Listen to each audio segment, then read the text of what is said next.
It was supposed to be a weekend of laughter wine and the kind of quiet that wraps you like a warm blanket.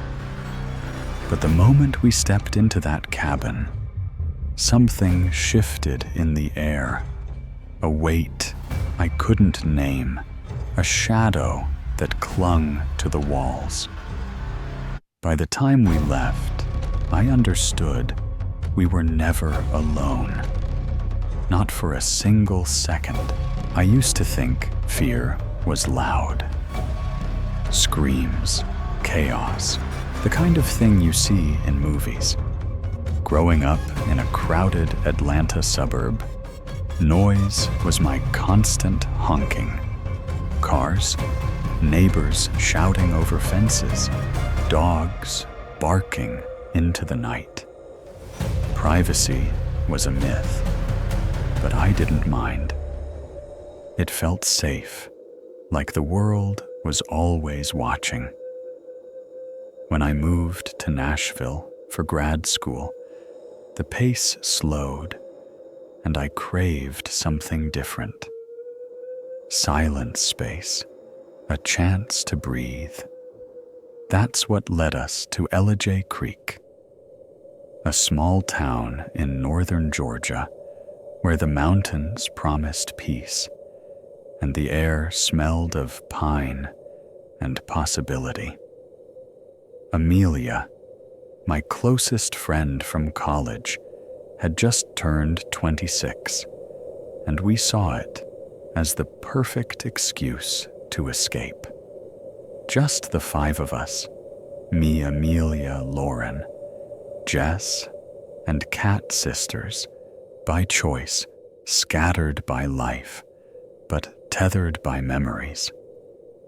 We wanted a weekend to reconnect, to laugh, until our sides ached to forget the grind of work and rent and endless notifications.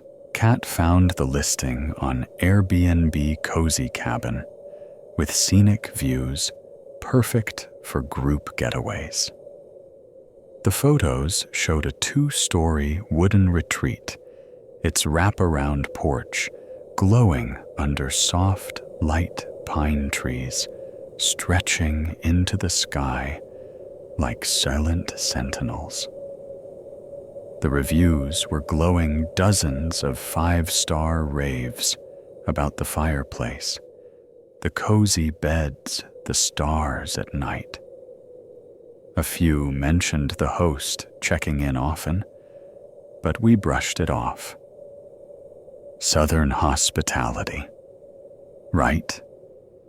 We booked it for Friday to Sunday, packed Amelia's Jeep with coolers, blankets, and enough wine to float a small boat, and hit the road. The drive was 4 hours of laughter and playlists, the July heat pressing against the windows like a living thing. By the time we reached the gravel road to the cabin, dusk was settling, painting the sky in bruised purples and golds. The GPS faltered, and Lauren, squinting at her phone, muttered, "This doesn't look right." The road narrowed trees, closing in their branches, casting long, claw-like shadows across the gravel. My stomach tightened, but I didn't speak. I told myself it was just the isolation, the way the forest seemed to swallow sound. When the trees parted, the cabin appeared more beautiful than the photos. Its wooden facade gleamed in the fading light, the porch swing swaying gently, as if inviting us to sit. It felt like a promise of peace. A man stepped out from a smaller building, maybe 50 feet behind the main house. He waved as we parked, his silhouette sharp against the twilight. "That's the host," Jess said, her voice low. He was tall, early 50s, with a neatly trimmed beard and salt and pepper hair. His flannel shirt and jeans gave him a rugged charm, and when he smiled, his eyes crinkled. "Evening, ladies." He called, his voice warm but measured. "Welcome to Blue Pine Cabin. I'm Franklin, the property manager. Find it okay?" Amelia, always the diplomat, shook his hand. "No trouble at all. Thanks for having us." Franklin's gaze swept over us, lingering just a moment too long. "My pleasure," he said. "I live in the guest cabin back there. Won't bother you, but if you need firewood towels or tips on trails, just holler." His smile didn't falter, but there was something in his eyes, a flicker, like a door closing. I pushed the thought away. He was just being friendly. Inside the cabin was a dream. Exposed beams arched over a stone fireplace. The kitchen gleamed with copper fixtures, and soft throw blankets draped the couches. Lemon-scented candles flickered on the counters, and a record player sat in the corner with a stack of vinyls. Johnny Cash, Patsy Cline, the kind of music that felt like home. Upstairs, 3 bedrooms waited each with plush beds and windows framing the endless pines. We unpacked cooked pasta and opened the wine, the dining table soon cluttered with cards and laughter. For a few hours, the world outside didn't exist. It was just us, the fire crackling the night, soft and forgiving. Around midnight, I stepped onto the porch for air. The heat had broken, leaving a cool breeze that carried the scent of earth and resin. The stars were sharp, countless, like shards of glass scattered across the sky. I leaned against the railing, letting the quiet sink into me. That's when I saw him, Franklin, moving through the trees, a flashlight in his hand. His beam swept the ground, slow and deliberate, as if searching for something or someone. My breath caught. I slipped behind the doorway, heart thudding, watching as he paused, scanned the woods, then moved deeper into the darkness. Maybe he was checking the property. Maybe it was nothing. But the way he moved, so careful, so silent, made my skin prickle. I went to bed uneasy, locking my bedroom door for the first time in years. Morning brought sunlight and the smell of coffee. We made breakfast, pancakes, bacon the works, and hiked a nearby trail, the forest alive with birdsong. Franklin was nowhere to be seen, and I let myself believe the night before was just my imagination. The cabin felt safe again, its warmth pulling us back into the rhythm of the weekend. That evening, after dinner, we played a drinking game, laughter spilling over as Kat fumbled her cards. Then came the knock. Sharp, insistent, cutting through our noise like a blade. Jess froze her glass halfway to her lips. "Who's that?" I peered through the peephole. Franklin stood there, holding a basket, his smile as fixed as a mask. I opened the door, halfway cautious. "Hey," I said, my voice tighter than I meant. He tilted his head, eyes glinting in the porch light. "Just checking in. Thought you ladies might like some snacks, local, jerky, trail mix, homemade cookies." His tone was polite, but there was an edge, like he was testing us. "Thanks, but we're good," I said, forcing a smile. "Just 8. You sure?" He held the basket higher, his gaze locking onto mine. My pulse quickened. "We're fine," I said, firmer this time. He nodded, slow, then turned and walked back to his cabin, his steps deliberate. I locked the door, the bolt heavy in the silence. "That was weird, right?"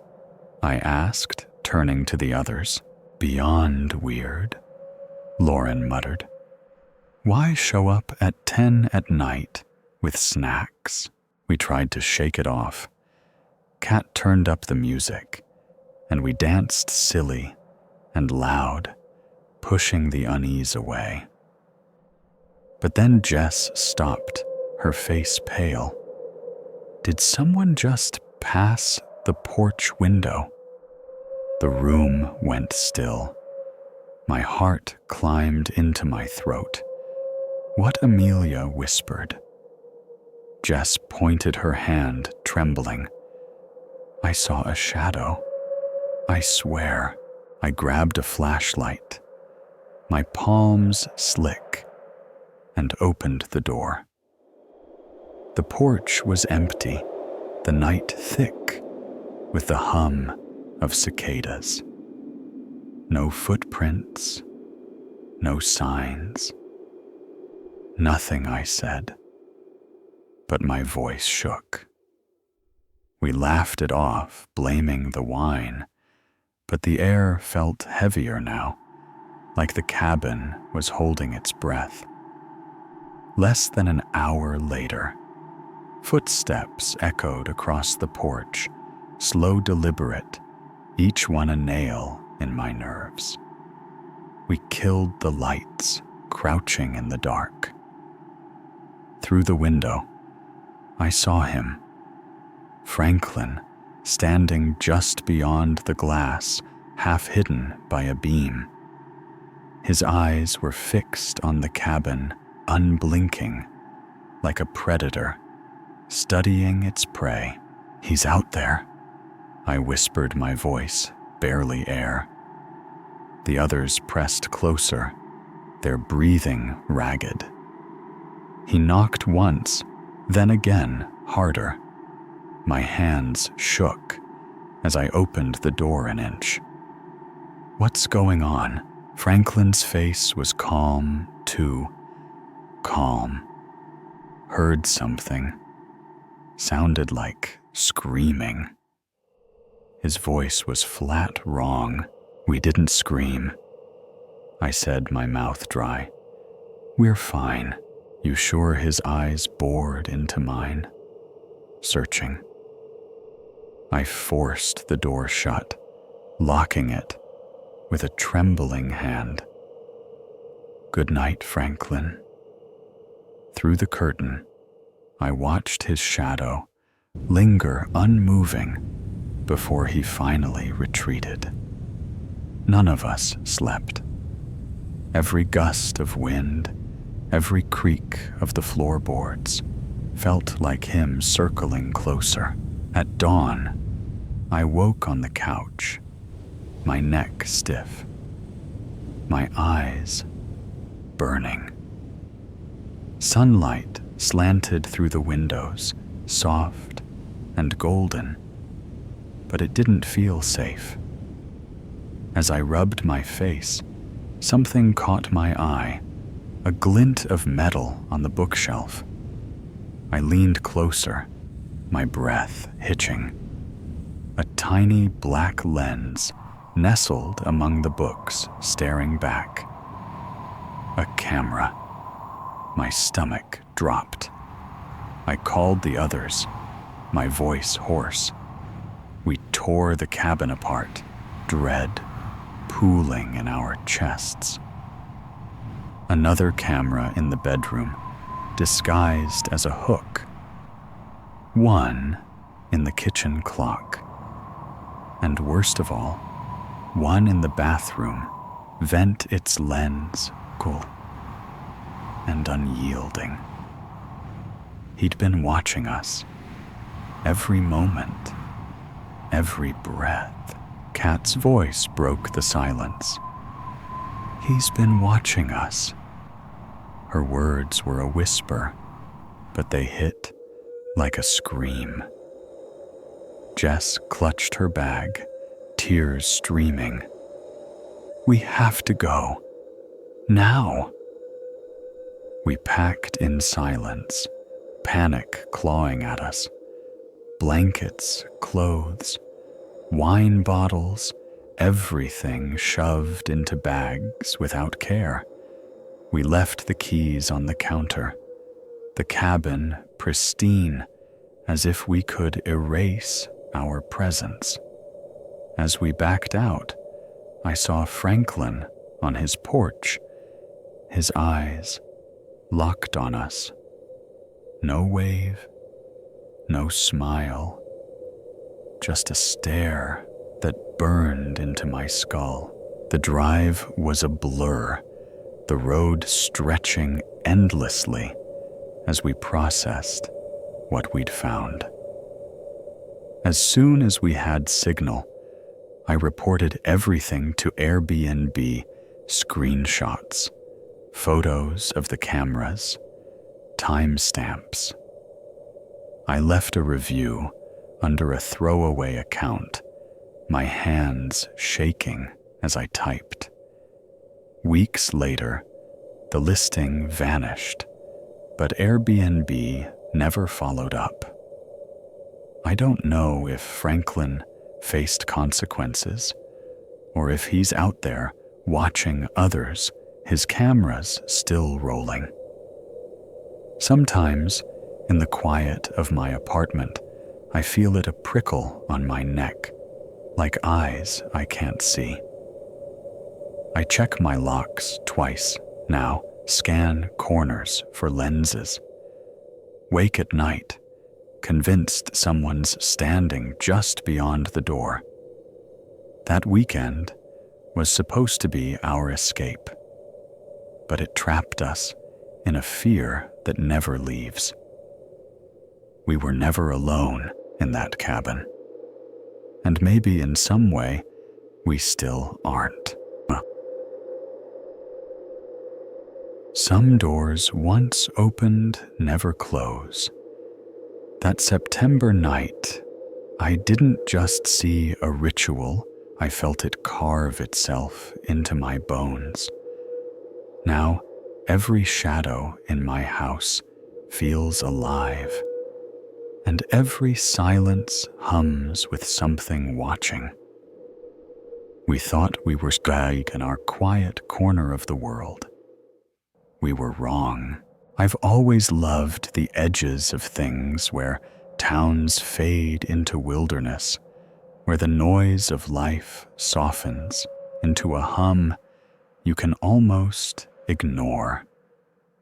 That's why Noah and I chose Maple Hollow, North Carolina, 3 summers ago. Our house, a modest haven with a wraparound porch and a garden bed blooming with wild flowers, sat on a half-acre lot, the kind of place where you could hear the wind before you felt it. After years in cramped city apartments, this was our sanctuary, a place to breathe, to build a life. Noah, with his steady hands and quiet laugh, would sit with me on the porch at dusk, watching the sky turn to fire. And I'd think, this is enough. This is home. Next door, a house stood empty for months after we moved in. It was smaller than ours, with peeling paint and a sagging fence, but it had a charm, like it was waiting for someone to love it.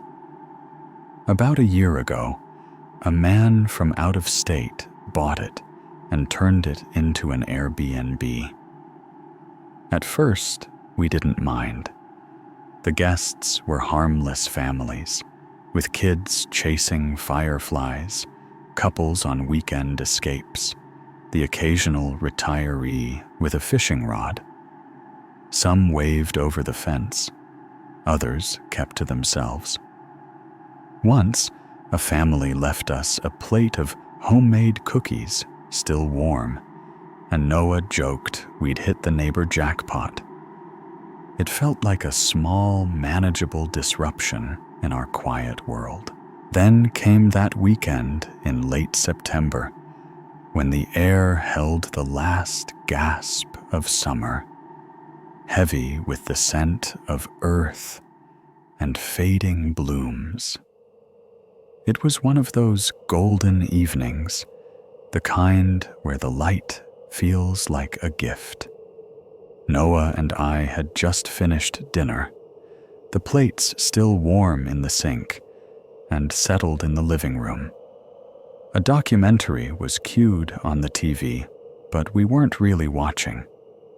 The windows were open, letting in the sweet, loamy smell of the season, and a cinnamon candle flickered on the coffee table, its glow dancing across the walls.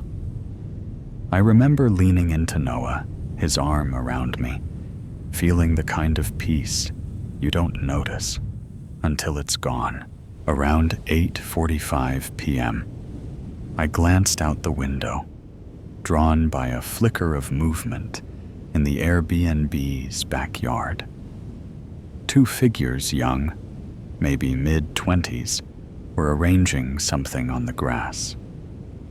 At first, I thought it was a picnic, maybe a late-night stargazing setup. But as my eyes adjusted to the dimness, I saw it wasn't that simple. The woman, tall with dark hair spilling over her shoulders, knelt on the ground, placing small objects, feathers, or perhaps bones, in a precise pattern. The man shirtless. His blonde hair tangled, traced lines with what looked like chalk or flour, forming a shape I couldn't quite make out. Candles, their flames trembling in the breeze, formed a circle around them, their light casting eerie shadows that seemed to twist independently of their source. "Babe," I whispered, nudging Noah, "look at this." He leaned over, squinting through the glass. "What are they doing?" His voice was curious, not alarmed. I shrugged, my skin prickling. Some kind of ritual, maybe. The word felt heavy, like I'd summoned something just by saying it. Noah chuckled, but it was thin, nervous. "Weird hobby, as long as they don't burn the place down." We watched, half fascinated, half unsettled, as the couple moved with a strange synchronicity, their hands steady, their faces blank. The shape on the grass sharpened a star, or perhaps a pentagon, its edges glowing faintly in the candlelight. We turned back to the TV, cranking the volume to drown out the unease. But I couldn't shake the image of those candles, their flames too steady for the breeze, or the way the woman's hands hovered over the grass as if pulling something from the earth. By 11:30, when we climbed into bed, I glanced out the bedroom window one last time. The Airbnb's backyard was dim, the candles still burning, their light pulsing like a heartbeat. The couple sat cross-legged within their circle, facing each other, unmoving. Still at it, Noah asked, his voice thick with sleep. "Yeah," I said, climbing under the covers. "Guess we've got mystics next door." He mumbled something about better than drunks and rolled over. I lay awake, the darkness pressing against me, unable to shake the feeling that we'd seen something we weren't meant to. I woke to a sound I couldn't place, low, rhythmic, like a chant carried on the wind. It was 2 a.m. The room bathed in moonlight.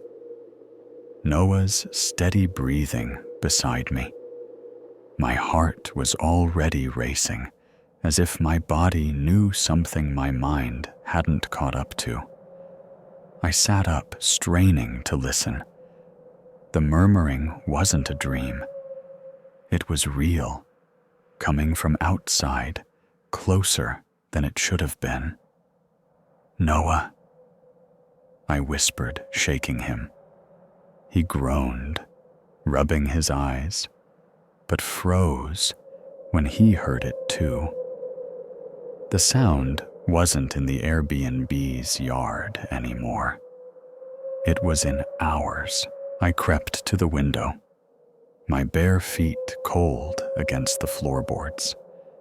The moon cast long shadows across our lawn, and there they were, the same couple standing in our backyard, surrounded by a new ring of candles.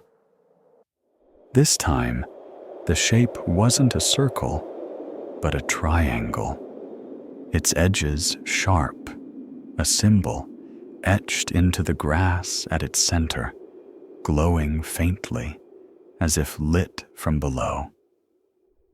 They moved in slow, synchronized steps, their hands rising and falling, their voices weaving a chant that felt ancient, wrong.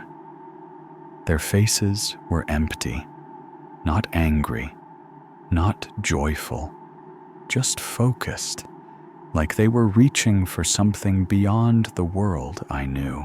"Noah." I breathed, my voice trembling. "They're in our yard."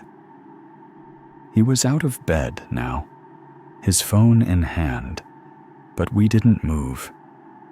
Something held us there, a primal instinct that said confronting them would be a mistake. Instead, we checked the locks, front door, back door, windows, every bolt sliding into place with a heavy thud. From the kitchen window, we watched, hidden in the dark. The couple's movements were hypnotic, their chant a low hum that seemed to vibrate in my chest. And then I saw it, further back in the woods, beyond our property. Pinpricks of firelight, like torches, or more candles, flickering deep among the trees. They weren't alone. Something, or someone, was out there with them. "They're in the woods," Noah whispered, his voice tight. My hands were clammy, my mind racing. Why here? Why us? We stayed up, crouched in the kitchen, until the chanting stopped, until the candles went out, until the yard was dark and empty again. Dawn broke pale and cold, and we stepped outside, cautious, as if the ground itself might betray us. The Airbnb's driveway was empty, their car gone, their yard spotless, as if nothing had happened. But in our lawn, weighed down by a small stone, was a note. My fingers shook as I unfolded it. "Thank you for your participation. You have been seen. You have been blessed." No name, no explanation, just those words, written in a script that felt too precise, too deliberate. We didn't tell anyone at first. Who would believe us? There was no proof, no photos, no cameras, just our word and a scrap of paper that could mean anything. But the note wasn't the end.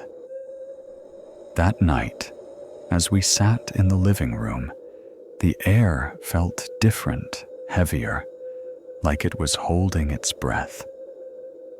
At exactly 300 a.m., a soft knock came from the back fence, 3 slow taps that echoed in the silence. Noah grabbed a flashlight, but I stopped him.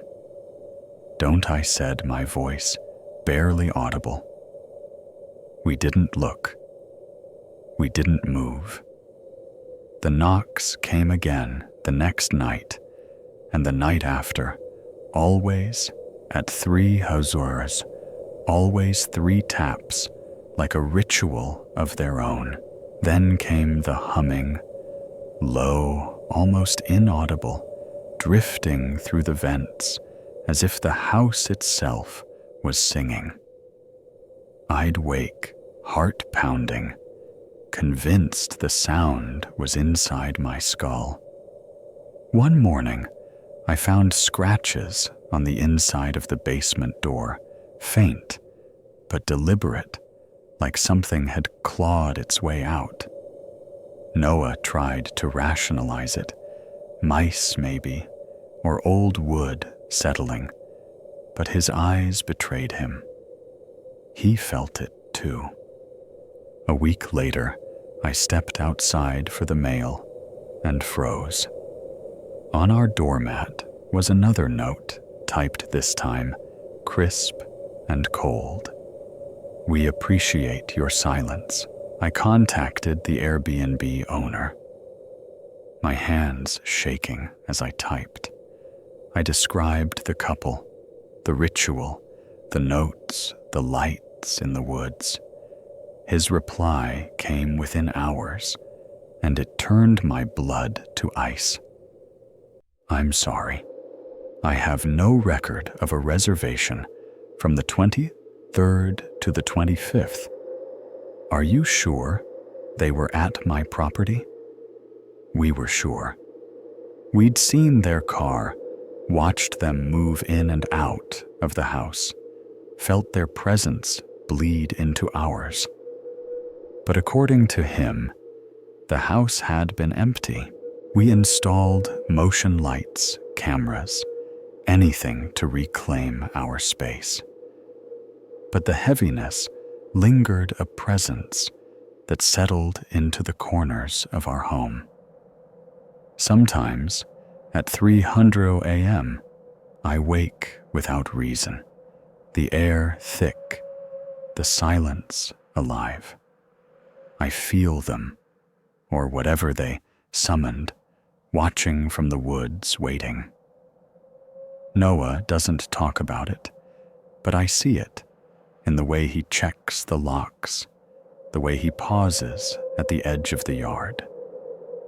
That ritual wasn't just a moment, it was a door, and we're still standing in its shadow. I don't know what they wanted or what they left behind, but I know this: our home isn't ours anymore. Something else lives here now, and it's never leaving. You think you know a house when you walk through its doors, the creak of its floors, the smell of its air, the way light falls across its walls. But some houses keep secrets, and some doors lead to places you were never meant to find. That weekend in Traverse Bay, I learned the truth. The real danger isn't what you see. It's what's already there, waiting in the dark. I've always been the planner. In our group, the one who books the flights, picks the restaurants, makes sure everyone's on the same page. So when spring rolled around, bringing with it the weight of a brutal Michigan winter and the grind of work deadlines, I knew we needed an escape. My friends, Rachel, Elise, Marcus, DeAndre, and I had been talking about a getaway for months. Something low-key, just the five of us. No drama, no stress. We'd planned for a lakefront cabin near Traverse Bay, but last-minute cancellations and sky-high prices pushed us to Airbnb. Marcus found the listing, a 2-story house just outside town, tucked into a wooded stretch with no neighbors in sight. 4 bedrooms, 2 baths, a cozy kitchen, and a basement rec room with a pool table. The photos showed polished wood floors, quilted pillows, a stone fireplace glowing warmly. The price was a steal, and the listing promised full access, no shared space. Perfect. I booked it without a second thought, exchanging a few texts with the host, Greg, whose messages were polite but brief. "Enjoy the space," he wrote. "No need to interact." That was fine by me. We just wanted to unplug. We arrived on a Thursday afternoon. The April sky heavy with gray clouds, the air sharp with the smell of wet bark and thawing earth. The house stood at the end of a winding dirt road, its cedar siding blending into the trees, its windows catching the last of the daylight. It was better than the photos, genuinely cozy with a small patio out back and a front porch that begged for coffee mornings. The key was in a lockbox, just as Greg had said, and we stepped inside, our voices echoing in the quiet. The living room smelled of pine cleaner and something sweeter, maybe vanilla, and the fireplace was stacked with logs ready to light. A bowl of wrapped candies sat on the kitchen counter, and a coat rack by the door held a single scarf, soft and gray. "This is legit," DeAndre said, dropping his bag. "I could live here." We laughed, the tension of the drive melting away. For a moment, It felt like we'd found exactly what we needed. We spent the evening settling in, cooking pasta, playing cards, and cracking open a bottle of cheap wine. The house felt alive with our noise, the kind of warmth you only get with old friends. But as the night wore on, small things started to nag at me. Rachel was the first to say it, pulling open a kitchen drawer while looking for a spatula. Is it weird that there's, like, stuff here? Inside were checkbooks, a stack of bills, a Ziploc bag of loose change, all marked with the name Greg Holloway. I shrugged, trying to sound casual. Maybe he lives here when it's not rented. But Rachel's frown deepened. Still, you'd think he'd clear this out. In the living room, Elise pointed out a PlayStation 5 hooked to the TV, its cables neatly coiled. Who leaves this behind? That's like $1,000. Marcus sprawled on the couch, laughed it off. Dude's probably loaded. Or he trusts people. But his voice had an edge, like he wasn't fully convinced. We kept finding more. A pair of men's shoes in the hall closet, a car key on the counter, a bottle of prescription pills in the bathroom drawer, labeled Greg Holloway. Each discovery chipped away at the house's charm, like a mask slipping. Then there was the basement door, tucked off the kitchen, secured with a heavy padlock. That's weird, right? DeAndre said, tugging at it. Listing said, we get the whole place, including the rec room. I nodded, my stomach twisting. Maybe it's storage. We don't need it anyway. But the lock felt like a warning, a line we weren't supposed to cross. We pushed it aside, determined to salvage the night. We watched a cheesy horror movie, laughing at the jump scares, and picked bedrooms. I took the one at the top of the stairs, its window overlooking the driveway, the trees beyond swaying in the wind. Sleep didn't come easily.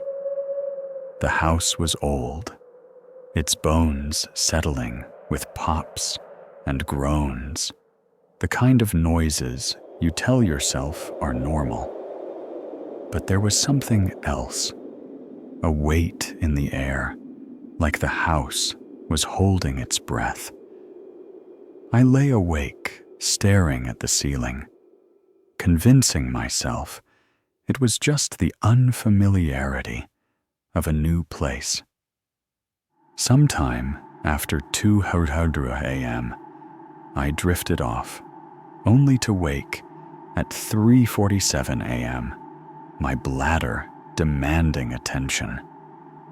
I groaned, hoping I could ignore it, but there was no winning that fight.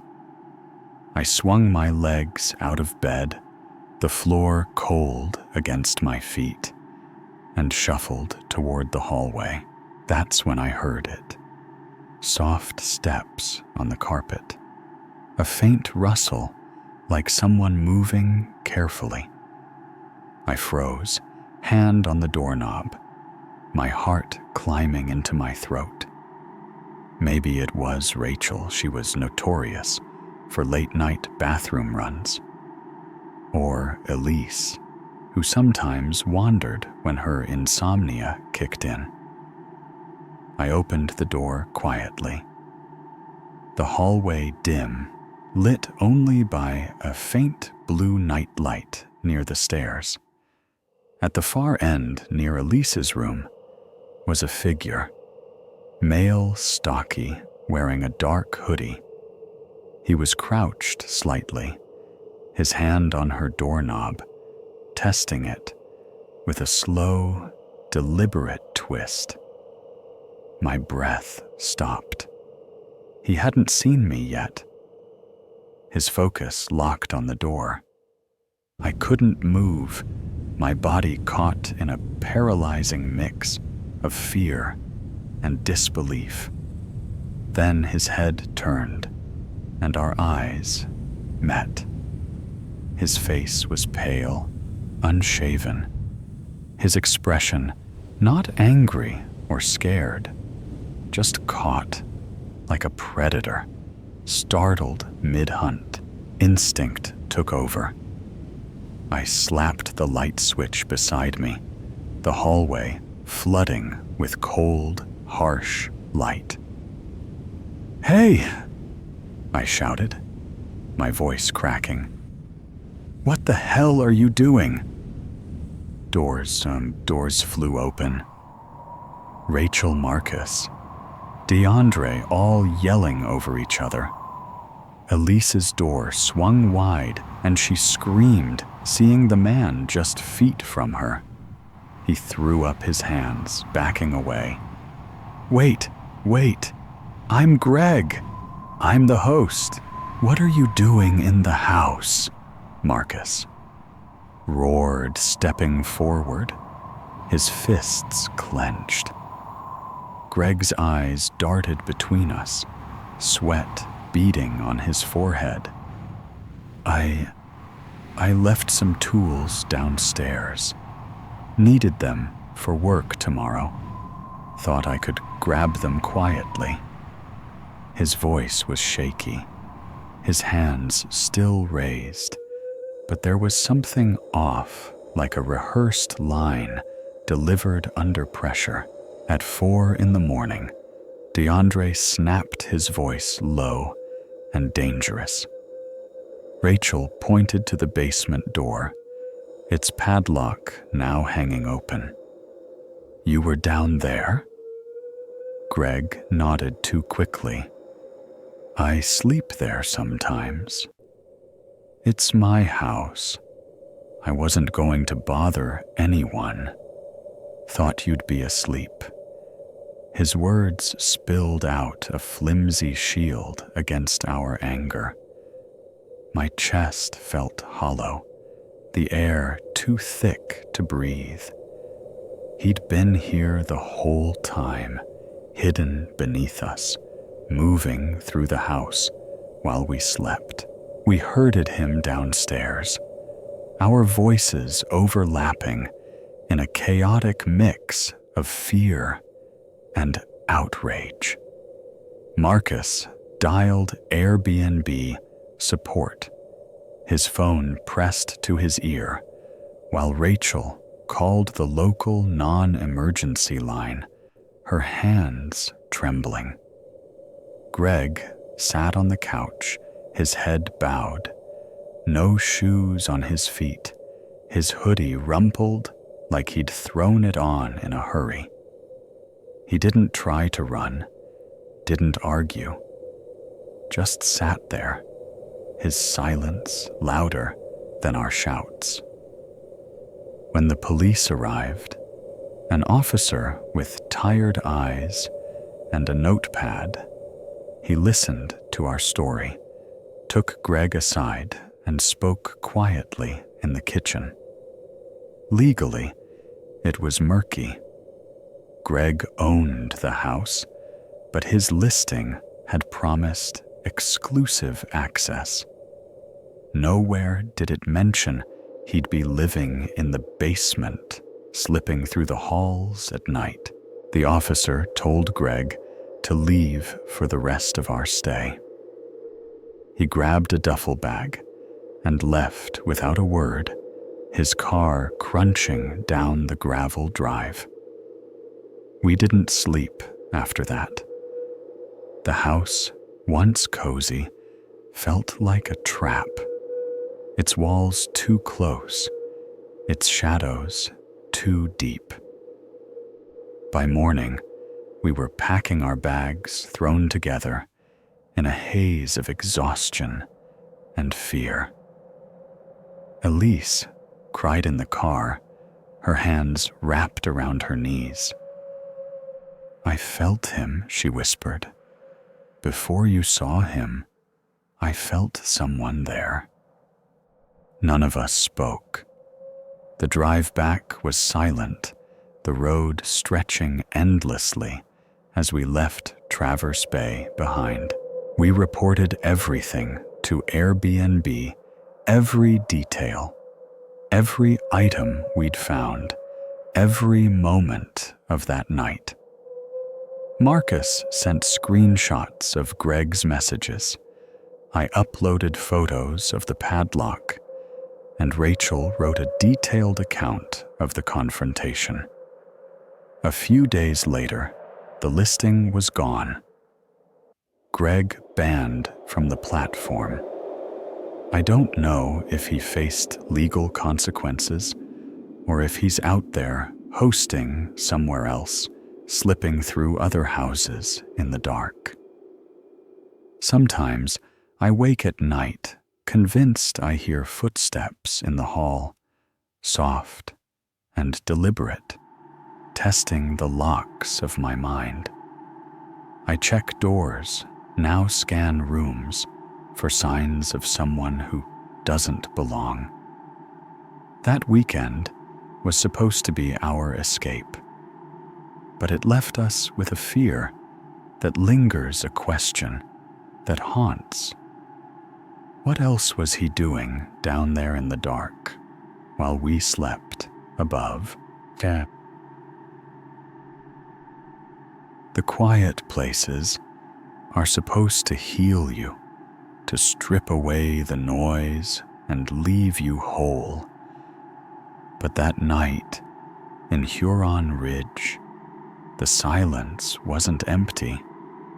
It was alive, watching, waiting. I saw him standing there, his eyes hidden in the dark, and I knew some shadows don't just follow you. They claim you. I've always chased the kind of quiet that feels like a secret, the kind you find in places where the world forgets to shout. After months of grinding through deadlines in St. Louis, where the city's hum never stopped, I was unraveling. My partner, Aaron, saw it before I did. The way my shoulders tensed, the way I'd stare at my laptop like it was the enemy. She didn't ask. She just acted, booking a cabin near Huron Ridge, a tiny town 4 hours away, nestled in hills where the stars outnumbered the people.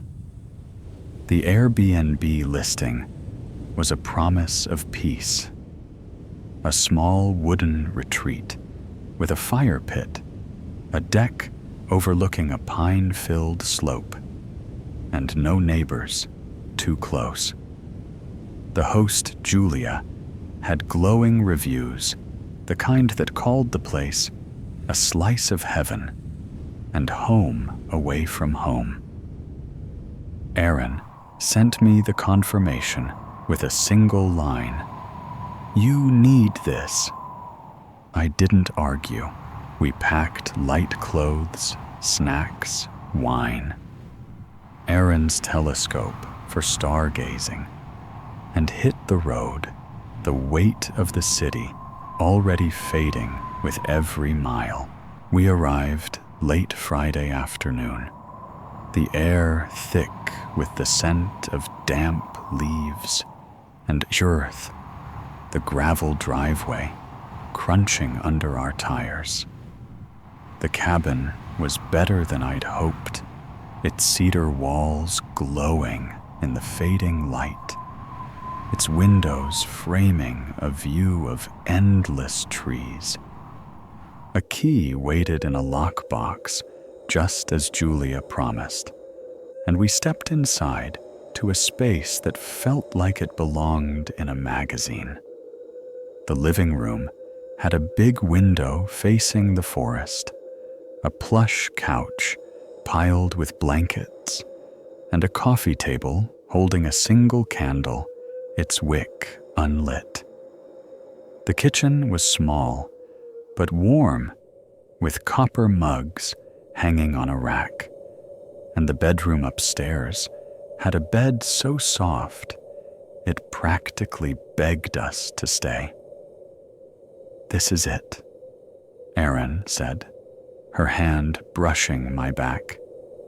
"No emails, no noise, just us." I nodded, feeling the tension in my chest loosen like a knot finally giving way. We unpacked quickly, lit the candle, its cinnamon glow filling the room, and opened a bottle of red wine.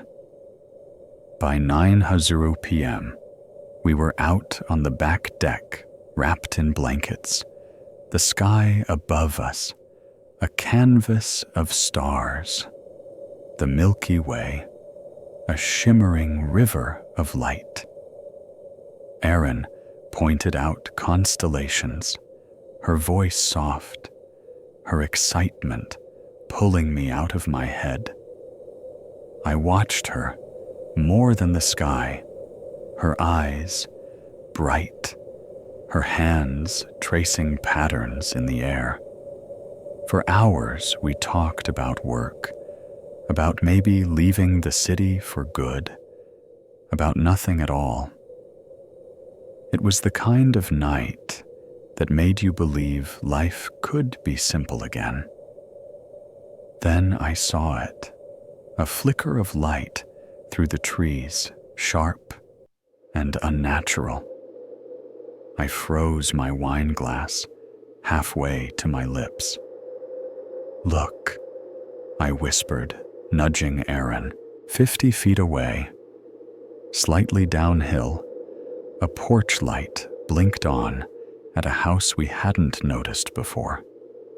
The brush between our yards was thick, the house half hidden, its outline barely visible in the dark. A man stepped out, his silhouette, tall and angular, moving to the edge of his yard. He stood still, his phone in his hand, its screen glowing faintly. At first, I thought he was checking a message, maybe stepping out for air. But then he raised the phone, not to his ear, but toward us, holding it steady, the screen's light catching the edge of his face. He was filming or watching, his gaze locked on our deck. "Is he recording us?" Erin asked, her voice barely audible. My stomach twisted.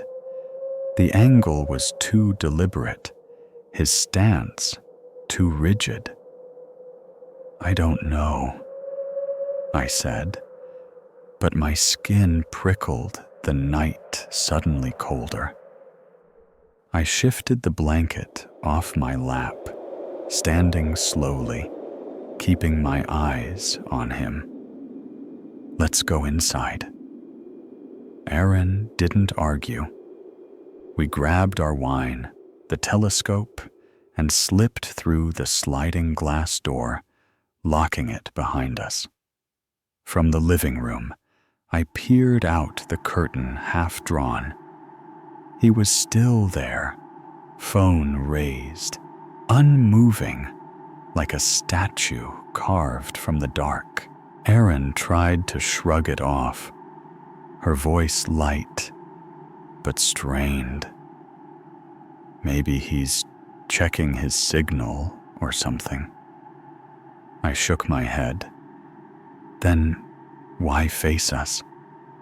Why stand so still?" She didn't answer, her fingers tightening around her glass.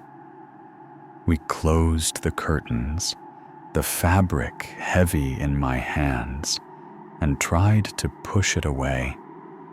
We made popcorn, started a movie, let the flicker of the screen drown out the unease.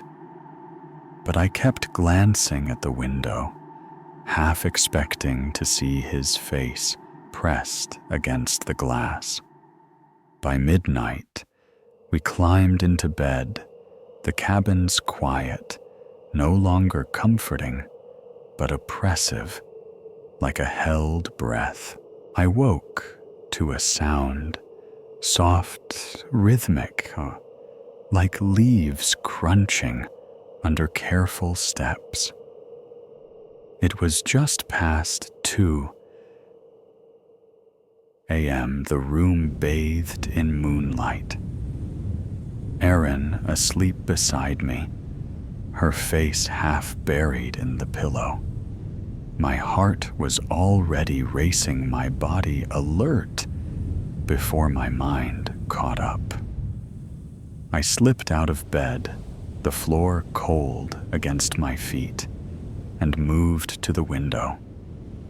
The curtain was thin, the moonlight casting a blue glow across the yard.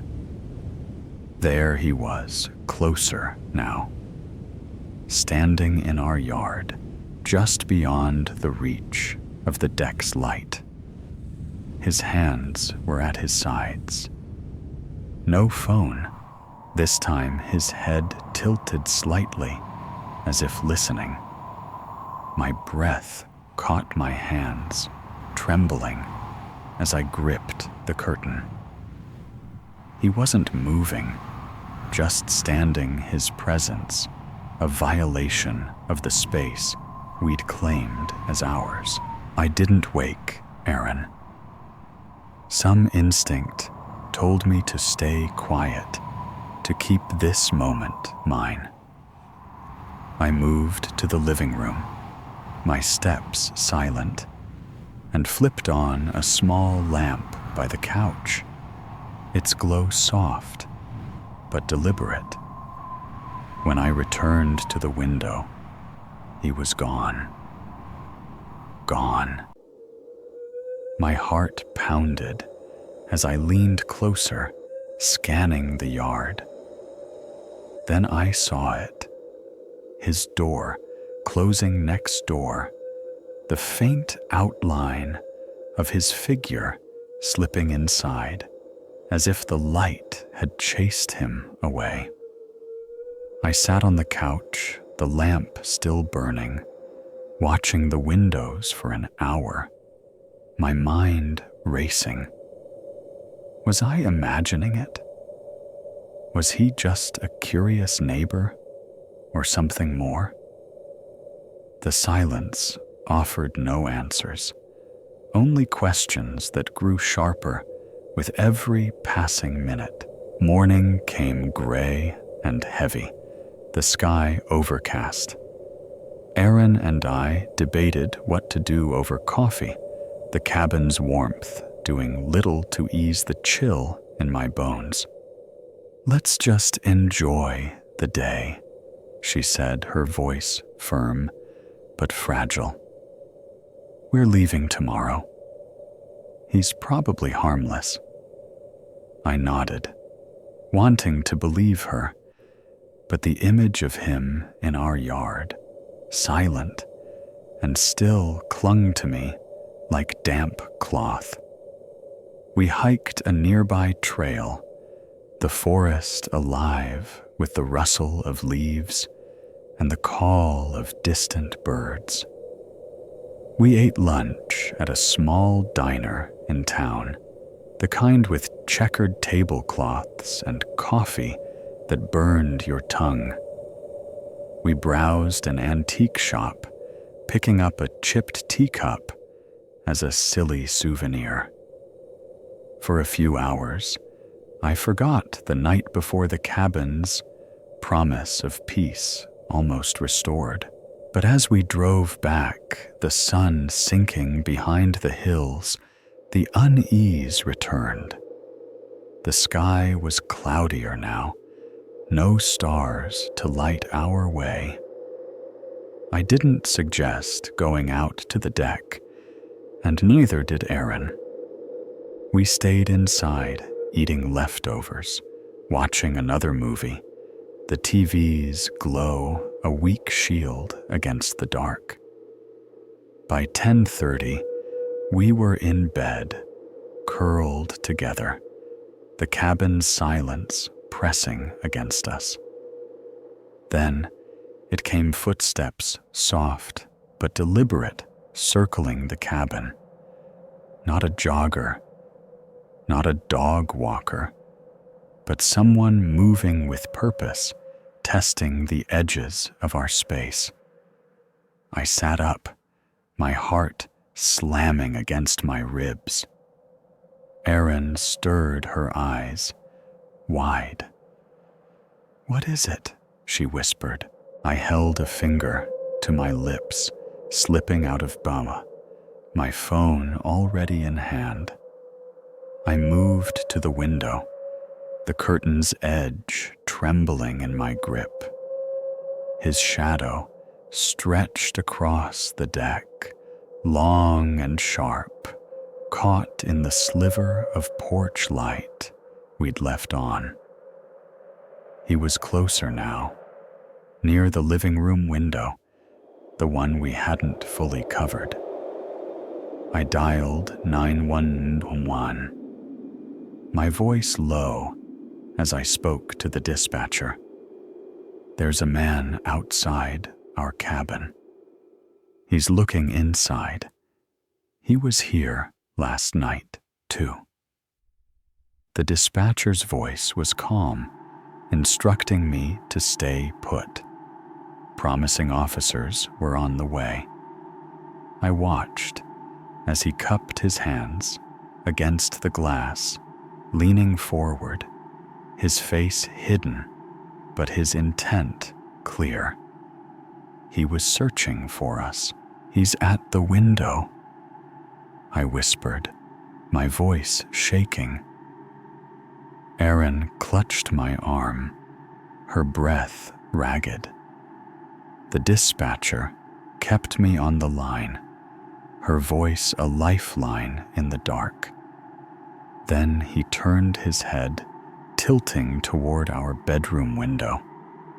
I ducked, pulling Erin down, my heart pounding so hard I felt dizzy. Minutes later, I peeked again. He was gone. The deck empty, the night silent once more. The sheriff's deputy arrived 20 minutes later, his flashlight sweeping the yard. We explained everything.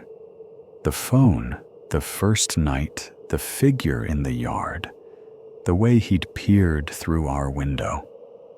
We pointed to his house, its windows dark, its porch light off. The deputy knocked, but no one answered. "We'll document it," he said, his tone professional, but unconvincing. "Tell the property owner, keep your phones close tonight." It wasn't enough, but it was all we had. We called Julia the next morning, our voices tight as we recounted the nights. She sounded shocked, her words tumbling out. "I've never had a complaint like this. I'm so sorry. I'll talk to the neighbor myself." Her apology felt genuine, but it didn't erase the fear. We packed quickly, our bags thrown together, the cabin's charm replaced by a sense of violation. I left a private message to Julia through Airbnb detailing everything, and a vague review mentioning security concerns, careful not to trigger a flag. As we drove away, the cabin shrinking in the rear view, I felt his eyes on us, even though his house was empty, its windows blank. I don't know if he bothered other guests or if he's still there, watching from the shadows.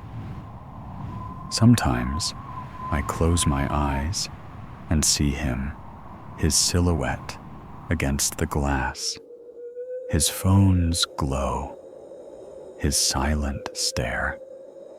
I check windows. Now, draw curtains tight, wake to every sound in the night. That weekend was meant to heal us, to give us back the quiet we'd lost. Instead, it taught me that silence isn't always empty. Sometimes it's a space for something to hide, to wait, to watch. And sometimes it follows you home. The moment we stepped into that house, I felt it a pulse beneath the floorboards, like the place was breathing, watching, waiting. It wasn't just a house.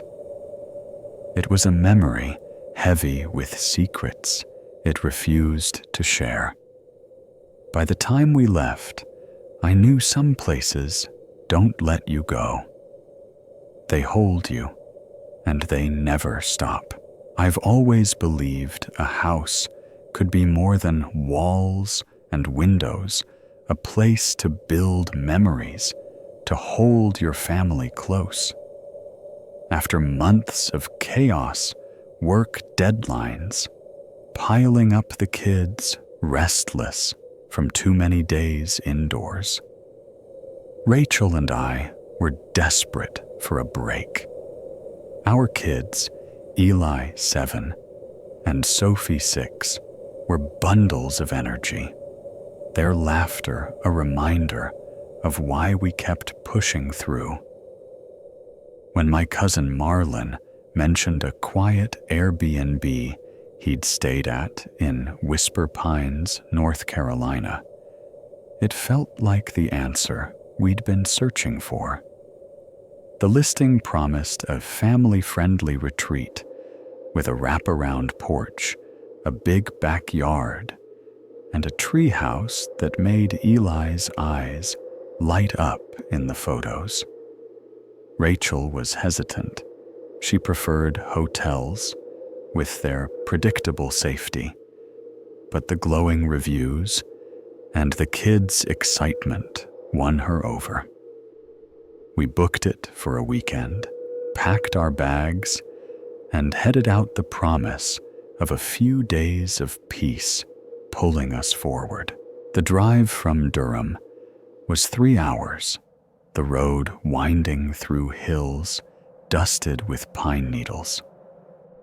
By the time we reached Whisper Pines, the sky was overcast, a soft gray that made the air feel heavy, expectant. The house sat at the end of a quiet street, its white clapboard exterior warm against the green of the surrounding trees. The porch wrapped around it like a hug, a swing creaking gently in the breeze, and the backyard stretched wide, dotted with wildflowers, and a treehouse perched in an old oak. The kids squealed, racing out of the car before we could stop them. "Look at the ladder," Eli shouted, pointing to the rope dangling from the treehouse. Sophie clutched her stuffed llama, already eyeing the swing. It felt right, like the kind of place where memories are made. Inside the house was cozy, lived in. The floorboards groaned under our steps, the walls paneled in warm wood, the air carrying a faint scent of lemon cleaner, and something older, like dust settled into forgotten corners. A handwritten note from the owner sat on the kitchen counter. Welcome, Evans family. Mi casa es su casa. Board games in the closet. Enjoy the swing set. Leave a review. The key had been in a lockbox as promised, and we explored together, the kids darting from room to room. The living room had a slightly sagging couch, the kind that swallows you whole, and a fireplace stacked with logs. Upstairs, the bedrooms were small, but inviting, with quilted blankets and windows framing the pines. It wasn't fancy, but it was warm, the kind of place that felt like it could be yours.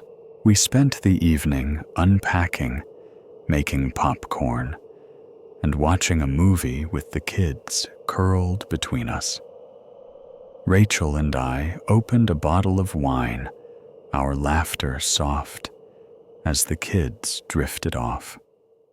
By midnight, we tucked them into bed, Eli, in the room, with a train-themed quilt, Sophie, with her llama tucked under her arm, and sat up, talking the house settling around us. It was the kind of night that felt perfect, the kind you'd remember years later.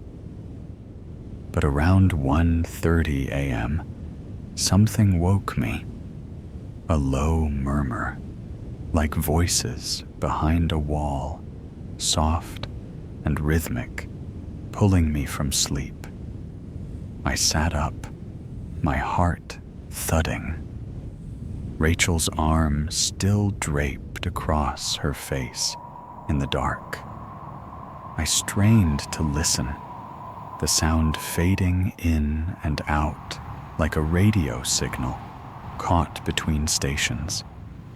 Probably the wind, I told myself, but the windows were shut, the house sealed tight. I lay back down, my eyes fixed on the ceiling, willing sleep to return. It didn't. Morning came the kids up before us, their voices echoing from the backyard.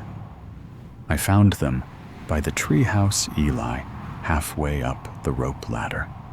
Sophie, swinging gently, her llama in her lap.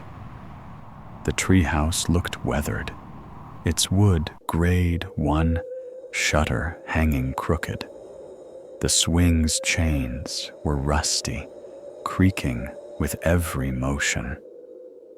Be careful, I called, my voice sharper than I meant. Something about the backyard felt off, like the air was too still, the trees too quiet. I shook it off, heading inside to help Rachel with breakfast. She looked tired, her eyes shadowed. Sleep okay? I asked.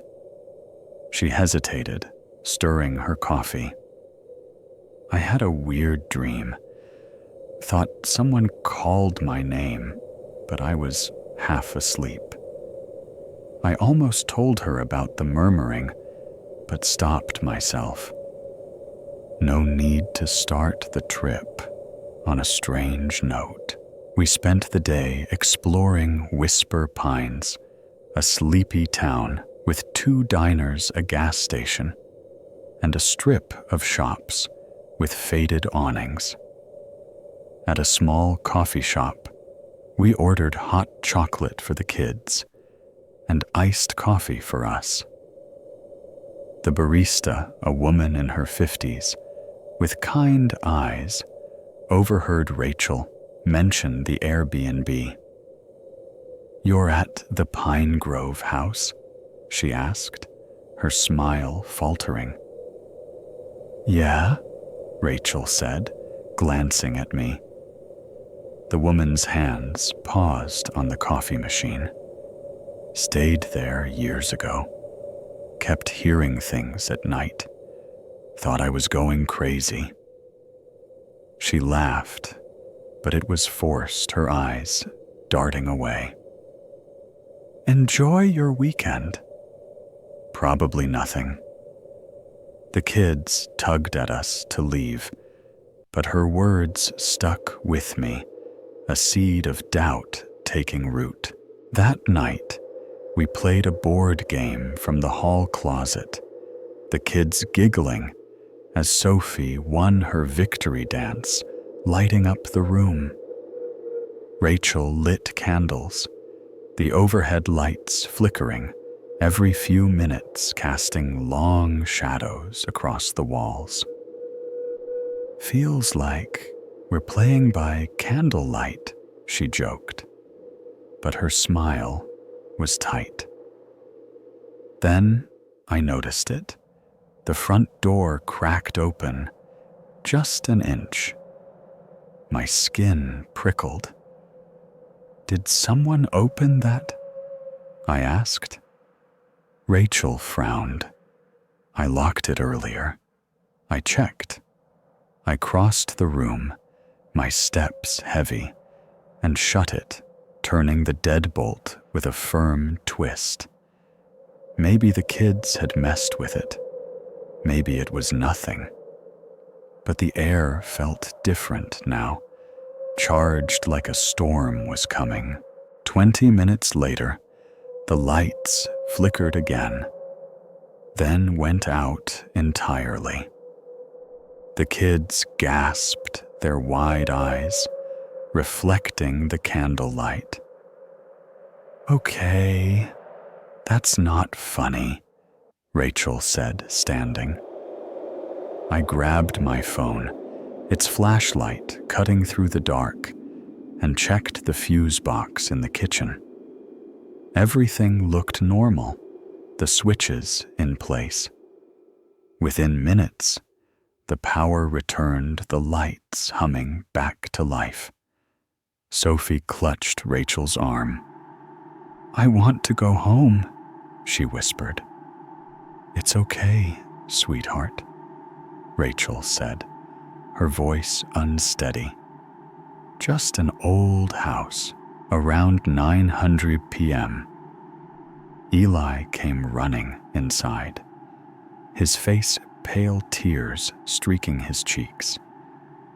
What's wrong? I asked, kneeling. I saw someone, he sobbed. In the treehouse, just sitting there, looking at me. My heart sank. Rachel pulled him close, whispering comfort, while I grabbed a flashlight and stepped outside. The swing set was empty, swaying gently, the treehouse dark and silent. I climbed the ladder, the wood rough under my hands, and shone the light inside. Cobwebs clung to the corners. An old bean bag sagged in one spot, but no one was there. Just shadows. I told Rachel when I returned, but my voice wavered. The kids went to bed uneasy, their doors left open, the hallway night light casting a faint glow. Rachel and I sat at the dining table, the candles still burning their light, trembling. I don't like it here, she said, her eyes fixed on the flame. I nodded, the weight of the day pressing on me. Me neither. At 2:00 a.m., I woke again this time, to footsteps slow and deliberate, echoing in the hallway. I held my breath, my body rigid, listening as they stopped just outside our door. Rachel stirred her eyes, meeting mine in the dark. You hear that, she whispered. I nodded, slipping out of bed, my hands trembling as I opened the door. The hallway was empty, the nightlight flickering, but the air felt wrong, like someone had just been there. I walked to the living room, my bare feet cold against the floor, and froze.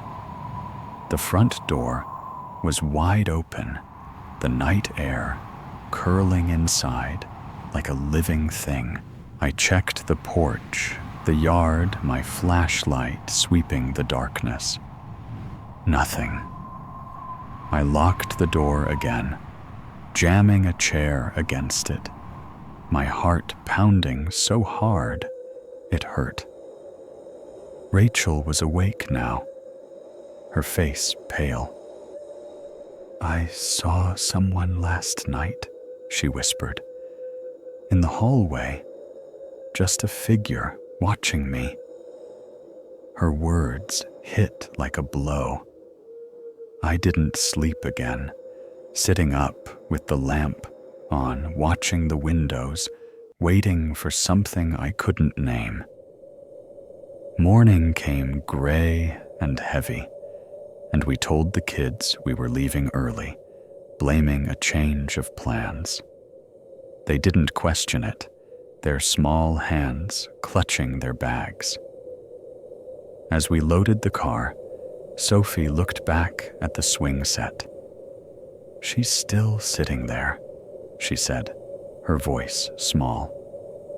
I turned, my breath catching. The swing swayed once gently, but no one was there. The drive back to Durham felt like an escape, each mile lifting a weight from my chest. But the house stayed with me, its presence lingering like a shadow I couldn't shake. Sometimes I wake at night, certain I hear footsteps or see the swing moving in my mind's eye, a figure sitting there watching. I check doors, now lock, windows, scan the dark for signs of something that doesn't belong. We never left a review. Couldn't find the words to explain what we'd felt. Whisper Pines was supposed to be our refuge, but it gave us something else, a fear that lives in the quiet, a memory that breathes with the house. And sometimes I think it's still out there, waiting for us to come back. The night was supposed to be a pause, a moment, to breathe before the road stretched on. But when that doorbell rang, it wasn't just a sound, it was a warning, a crack in the world I thought I knew.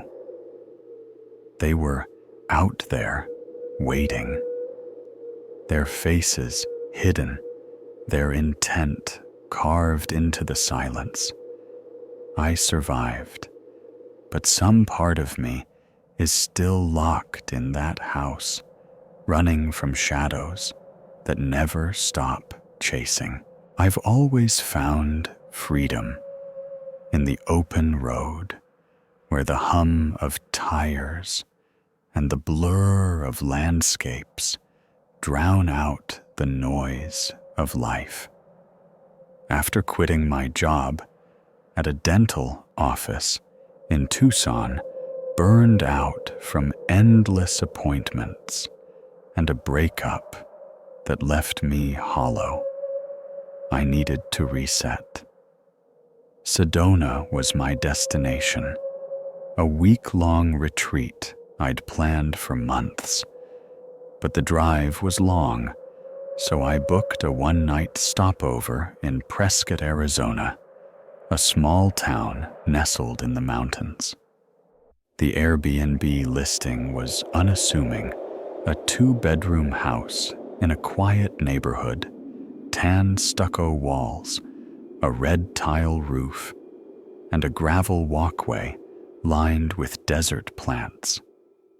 The photos showed a clean, modest space, wooden floors, a cozy couch, a kitchen with a single cactus on the counter. The reviews were solid, nothing extravagant, but no red flags. And the host, Rick, responded to my messages within minutes, his tone friendly but professional. "Safe travels," he wrote. "Keypad entry. No check-in needed." It felt like the perfect pit stop, a place to crash before the final leg of my journey. I pulled into the driveway around 7:45 p.m., the early spring air carrying a chill. The sky already pricked with stars. The street was silent, save for a dog barking a few houses down and the faint murmur of a TV through an open window. The house looked just like the photos, its porch light casting a warm glow, the keypad gleaming beside the door. I punched in the code Rick had sent, stepped inside, and let out a breath I hadn't realized I was holding. The living room smelled of lemon cleaner and something warm, maybe a cinnamon plug-in, and the furniture was simple but inviting, a couch facing a wall-mounted TV, a coffee table with a stack of coasters, a rug soft under my boots. I dropped my overnight bag by the door and walked through, checking each room out of habit. 2 bedrooms with neatly made beds, a bathroom with a blue shower curtain, a kitchen with a fridge humming softly. Everything was spotless, the kind of clean that made you feel safe. I FaceTimed my sister, letting her know I'd arrived. "Girl that looks like an HGTV set," she teased, her smile lighting up the screen. "You gonna binge trash TV and eat ice cream?" I laughed, promising to do exactly that. We hung up, and I ordered a pizza from a local place, the kind with a neon sign and a menu that hadn't changed in decades. It arrived by 8:30, steaming in its box, and I ate half on the couch, flipping through channels, until I landed on a reality show, the drama loud enough to fill the quiet. By 9:15, my eyes were heavy. The plan to crash early, feeling more like a necessity. Then the doorbell rang, a harsh mechanical buzz that cut through the air like a blade. I flinched, my heart stuttering, the remote slipping from my hand. I sat up, confused. I wasn't expecting anyone. Rick hadn't mentioned a housekeeper or a late check-in. Maybe a delivery mix-up. I waited, hoping it was a mistake, but the buzz came again, insistent, demanding. I stood, my bare feet cold against the floor, and moved to the door, pausing with my hand on the knob. "Hello?" I called, my voice steadier than I felt. A pause, then a man's voice, low and firm. "Yeah, we're here for the Airbnb. Can you open up?" My stomach dropped. "What do you mean?" I said, still behind the locked door. "I'm staying here tonight." Another voice joined in, softer, almost amused. "We've got the reservation." You must be mixed up. My pulse quickened, a primal alarm ringing in my chest. Something was wrong. Their tone, their timing, the way they stood just out of sight. No, I said, my voice sharper now. I have the listing on my app. You need to call the host. The first man spoke again, his voice harder. Come on, just open the door. We'll sort it out inside. That was the moment I knew this wasn't a misunderstanding. My hand tightened on the knob, but I didn't turn it. No, I snapped. I'm calling the owner. Step away. Silence followed, heavy and thick. Then footsteps, one pair moving off the porch, crunching on the gravel. But the second man stayed. I peered through the peephole, its narrow view showing only part of the porch. One guy stood to the left, facing the driveway, his back to me. Behind him, a dark SUV idled its engine, a low growl, its headlights off. My breath caught. Then I saw them, shadows, moving along the fence line, 5 or 6 figures, their faces obscured by hoodies and bandanas. They weren't moving, just standing, watching their presence, a weight pressing against the house. My throat closed, panic clawing at me. This wasn't about a booking. This was something else, something planned. I backed away, my hands shaking as I grabbed my phone from the nightstand in the guest bedroom. I ducked into the bathroom, locking the door behind me. The cold tile biting my feet. I dialed 911, my fingers fumbling my voice, a whisper, as the dispatcher answered. I'm at an Airbnb in Prescott Valley, I said, rattling off the address. There are men outside saying they have a reservation, but there's more of them hiding in the driveway. They're wearing masks. I think they're trying to break in. The dispatcher's voice was calm, grounding. Stay calm, ma'am. Are you alone? Yes, I whispered, my heart pounding so hard I thought it might burst. Stay in a locked room. Officers are on the way.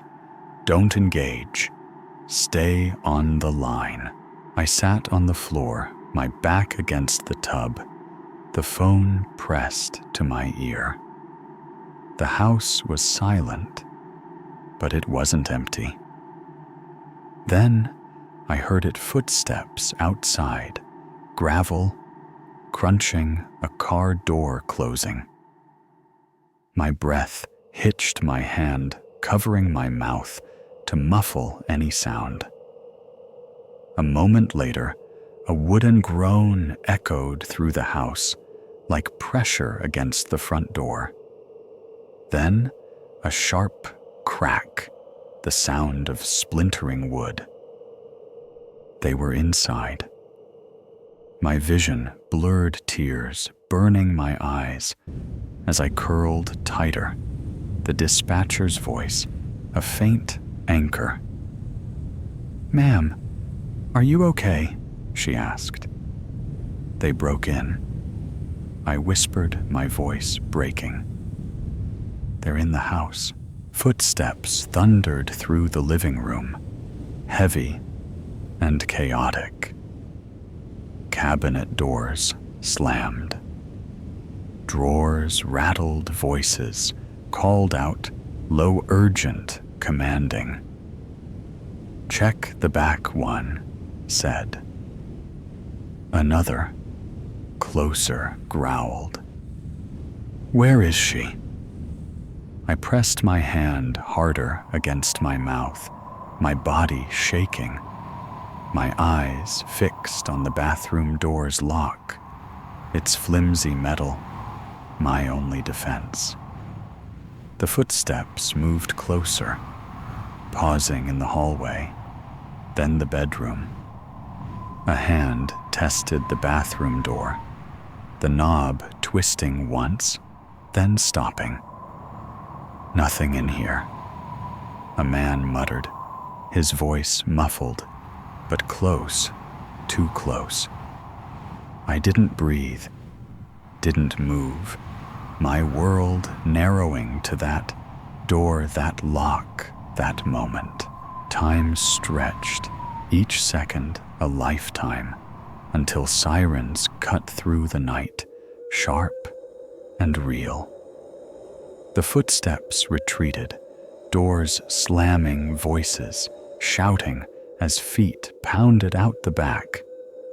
Then silence, heavy and suffocating, until a knock came at the bathroom door, soft but firm. "Miss, this is Officer Daniels with Prescott Valley PD. Are you okay?" I broke. Then, tears spilling as I unlocked the door. The officer's face, kind but tired, his flashlight sweeping the room. They found me, still on the floor, shaking my phone, clutched in my hand. The house was a wreck. My bag gone, my keys stolen, my car's window shattered, the glove box emptied. But they hadn't taken. The car hadn't found me. Rick arrived an hour later, his face pale, his voice full of apologies. "You were the only booking," he said, shaking his head. "No one else had the code."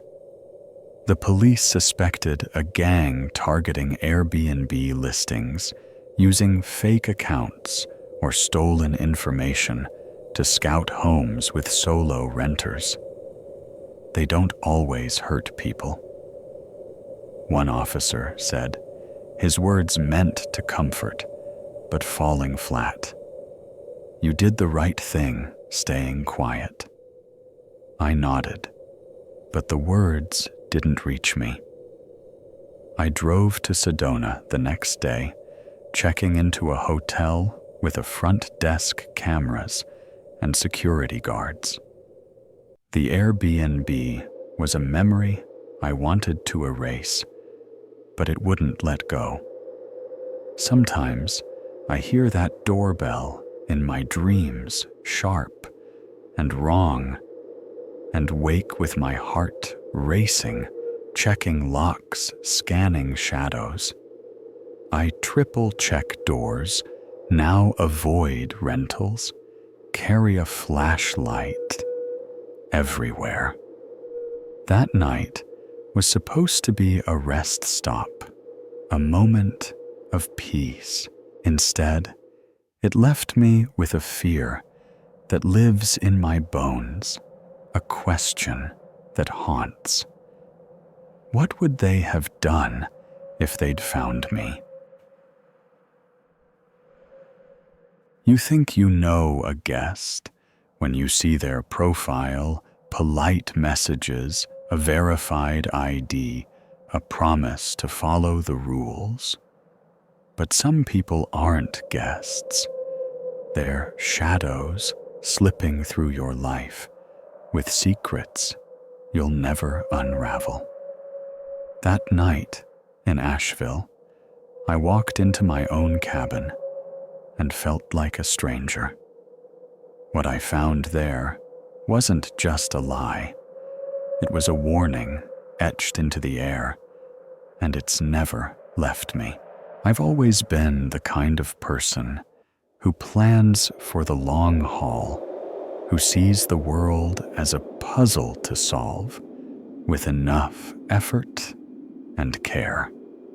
When Emily and I bought the cabin just outside Asheville, North Carolina, 2 years ago, it felt like a smart move, a way to build something beyond our day jobs, a safety net for the future. I worked in IT from home, my days filled with code and virtual meetings, while Emily taught high school art, her evenings spent grading sketches and dreaming of her own gallery. The cabin was our side hustle, a charming 3-bedroom retreat tucked into the Blue Ridge Mountains, its cedar walls and stone fireplace, perfect for city folks craving a taste of nature. We listed it on Airbnb, furnished it with care, cozy quilts, a record player with folk albums, a fire pit out back, and for 2 years, it worked like a charm. Guests came and went, leaving 5-star reviews and the occasional bottle of wine as thanks. We hired a local cleaner, kept our interactions minimal, and watched the bookings roll in the extra income, a quiet promise of freedom. But no plan is perfect, and no house is without its shadows. The trouble started on a Monday evening in early October, the kind of night where the air smells of frost and the mountains glow under a fading sun. I'd just logged off from a long day of debugging code, still in my sweats, reheating leftovers in the microwave. Emily was at the kitchen table, surrounded by a stack of student drawings, her glasses slipping down her nose. Our cabin had a one-night booking, something we usually avoided too much work for too little payout. But it was a slow month, and the extra cash didn't hurt. The guest, Brian Keller, had booked it last minute. His profile clean, 2 5-star reviews, a verified ID, a message saying he was passing through from Charleston on his way to Tennessee. Quiet evening. No fuss, he wrote.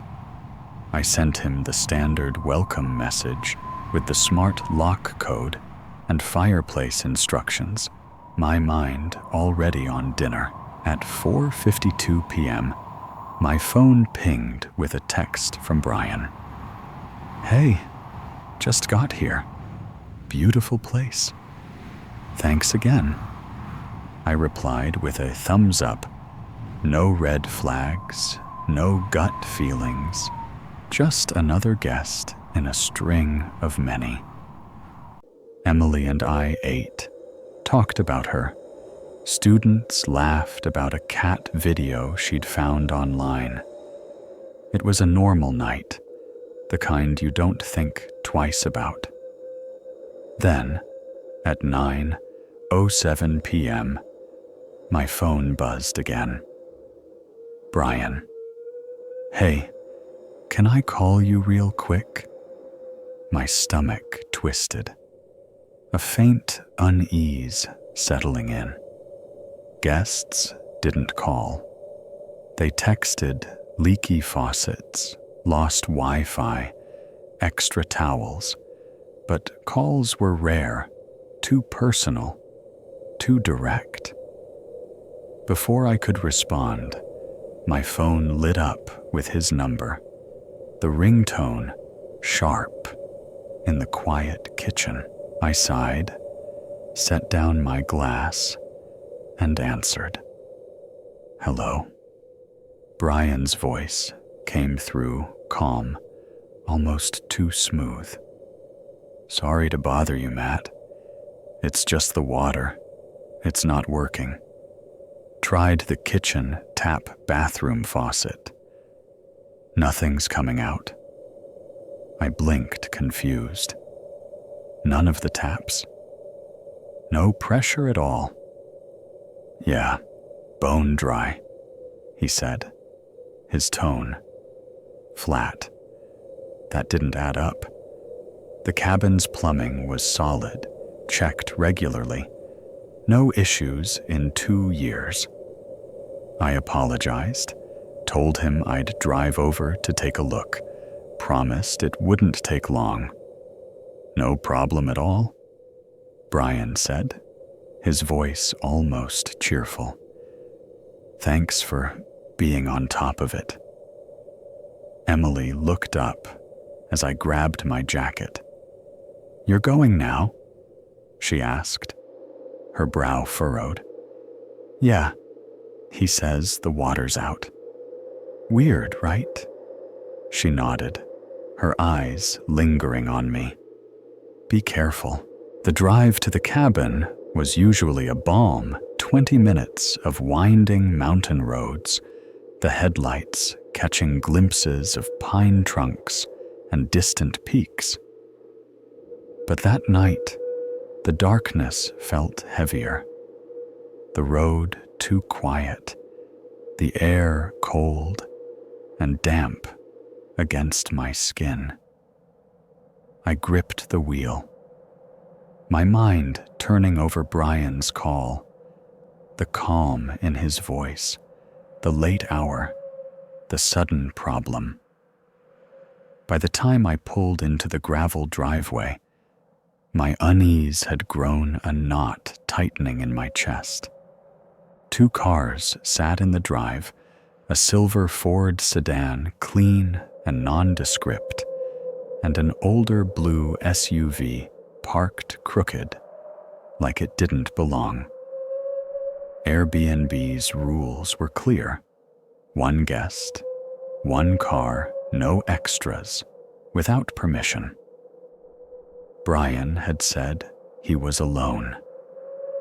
My headlights swept the cabin, its porch light glowing no signs of damage, but the SUV gnawed at me, a puzzle piece that didn't fit. I stepped out, my boots crunching on the gravel, my flashlight and tool bag in hand. The air smelled of earth and pine, the night alive with the hum of insects. I knocked on the door, polite but firm, then punched in the smart lock code. "Brian," I called, stepping inside. "It's Matt, the owner. Here to check the plumbing." No answer. The living room was lit, the air warm with the scent of cedar and cleaning supplies. Everything looked normal. The couch cushions, neat. The record player, silent. The kitchen counter, bare except for 2 coffee mugs, one with a faint lipstick stain. My skin prickled. 2 mugs, but 1 guest. A scarf, soft and red, was draped over a chair, its edges frayed, like it had been worn often. I called again, louder, "Brian." "You here?" Footsteps came from upstairs, quick and heavy. Pausing at the top of the stairs, a man appeared, late 20s, dark hair, clean-shaven, wearing a black, long-sleeve shirt and jeans. His face was calm, his smile faint, like he'd practiced it. "You must be Matt," he said, descending the steps. Yeah, Brian, I asked, my voice steady, but my pulse racing. He nodded, his eyes flicking to my tool bag. Thanks for coming so late. I know it's a pain. No problem, I said, moving toward the kitchen. So, the water's out? He glanced at the sink, almost too casually. Yeah, just stopped a little after we got settled. The word hit like a stone. Someone else here? I asked, keeping my tone light. Brian shrugged, vague. My girlfriend stopped by for dinner. She just left. I nodded, but the SUV was still outside its bulk, visible through the window. I turned the kitchen tap. Nothing. No pressure, no sound. I flicked the garbage disposal switch out of habit. It stayed silent. No power. Did you check the breaker box? I asked, watching his face. He blinked, confused. The what? I didn't buy it. No one was that clueless. Not someone who'd driven hours to a remote cabin. Mind if I check it? I said, already moving toward the utility closet off the hallway. Sure, he said too quickly, his eyes following me. The breaker panel was fine, all switches in place. I flipped the main one off and on, but nothing changed. Then I heard it, a thud from upstairs, soft but deliberate, like something heavy shifting. My heart skipped. I turned, catching Brian's eye. You sure you're alone? He blinked, his smile faltering. Yeah. Why, I didn't answer my instincts, screaming as I climbed the stairs, my flashlight beam cutting through the dim hallway. Only one room was lit, its door slightly ajar. I pushed it open. The master bedroom. Empty, the bed, untouched. But the closet door was closed, and I knew I'd left it open after the last cleaning, a habit to air it out. My pulse roared in my ears as I reached for the knob, my hand steady, despite the fear clawing at me. I yanked it open, the beam catching nothing but hangers and shelves until I saw them. A pair of women's boots, still warm, tucked in the corner. My breath stopped. I stepped back, my mind racing. Brian. I called, my voice tight. Can you come up here? Silence. No footsteps.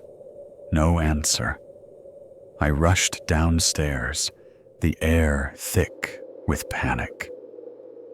The front door was wide open, the night spilling inside. Brian's sedan was still in the drive, but the SUV was gone, its tail lights fading into the dark. I called Emily, my voice shaking. Lock the doors. Don't open for anyone. Call the police if anything feels off. What's wrong? She asked, her voice rising. I don't know yet, I said, climbing into my truck. But someone just used our cabin for something they weren't supposed to. I reported everything to Airbnb the next day. Messages, call logs, screenshots of Brian's profile. It was all fake. The ID stolen. The payment bounced, the phone number disconnected 2 days later. The cleaning lady found the knife a week after wedged deep into the master bed's mattress, its blade sharp and deliberate, hidden where no one would look. That was the end of our Airbnb days. We sold the cabin 6 months later. The money, meaningless against the fear that lingered. Sometimes I wake at night, certain I hear footsteps downstairs, or see a scarf draped over a chair that isn't mine. I check locks 3 times, now scan driveways for cars that don't belong. That night was supposed to be routine, a quick fix for a guest. Instead, it left me with a truth I can't shake. Some guests don't just stay. They bring something with them, and it stays long after they're gone. Some favors seem simple. Check a pipe, fix a problem, drive away. But that day in Flagstaff, I walked into a trap, a house that wasn't just empty, but alive with secrets. They were waiting for me, their eyes cold, their intentions sharper than the gun in their hands. I escaped, but the fear didn't. It follows me, a shadow I can't outrun, a question that haunts what did they want from me. I've always been the reliable one, the sibling who shows up when needed, no questions asked. So when my sister Kayla texted me on a Friday night asking for a favor, I didn't hesitate. She and her husband Mark were in Hawaii, sipping cocktails on a beach while their second home in Flagstaff, Arizona, a cozy 2-bedroom bungalow they'd turned into an Airbnb, was having issues. The guests say there's no running water. Her message read, "Can you drive up tomorrow and check? Plumber can't come until Monday."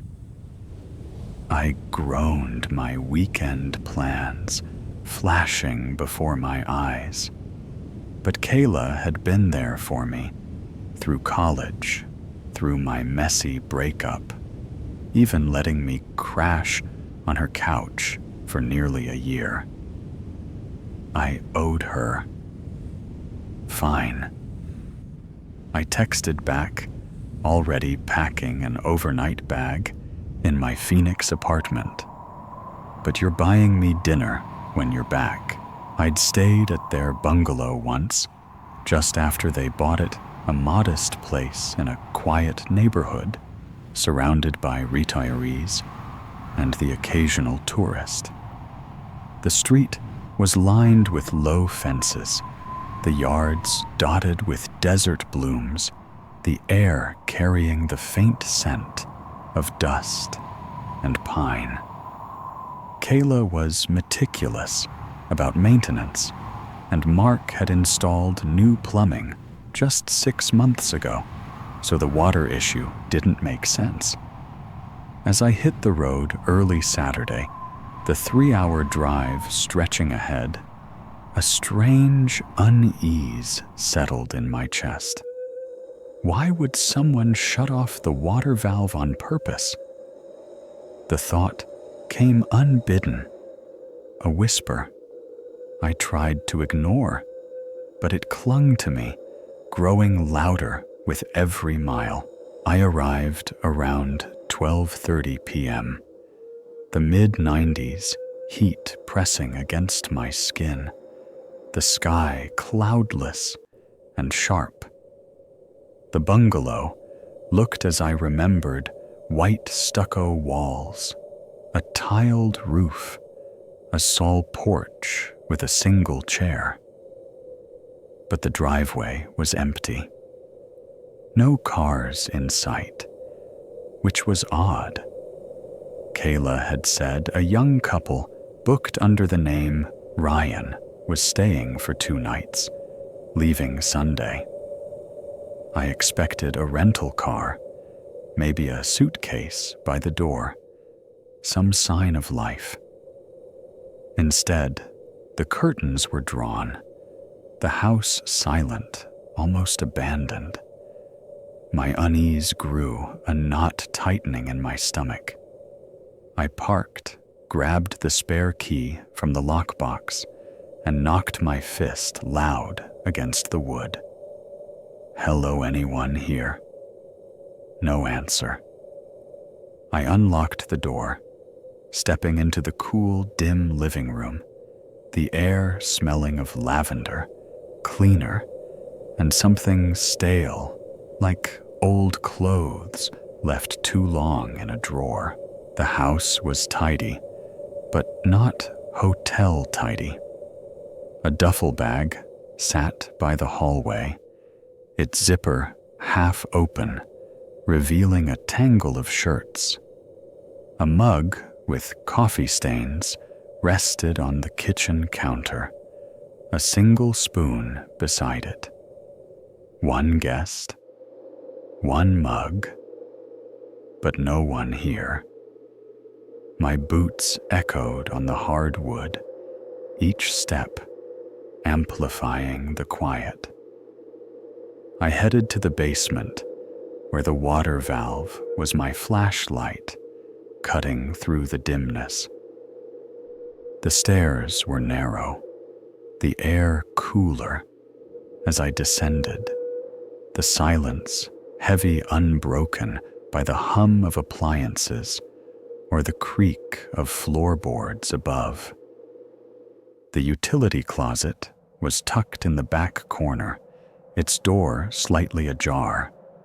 I opened it, my beam landing on the valve, twisted tightly shut, deliberately shut. I turned it slowly, my hands steady, despite the unease crawling up my spine. A distant rush of water filled the pipes, a low hum that should have felt normal, but didn't. Why would anyone close the valve completely, then complain about no water? I stood there, staring at the valve, my mind racing. Kayla had said Ryan called her, directly his voice, young and polite, reporting the issue. But the empty driveway, the locked valve, the silent house, it didn't add up. What kind of guest books? A place shuts off the water and vanishes. I remembered Kayla mentioning Ryan's profile. Clean, verified, no red flags. But anyone could fake that, could use a stolen card, a borrowed name. My pulse quickened, the basement's shadows feeling too close, too alive.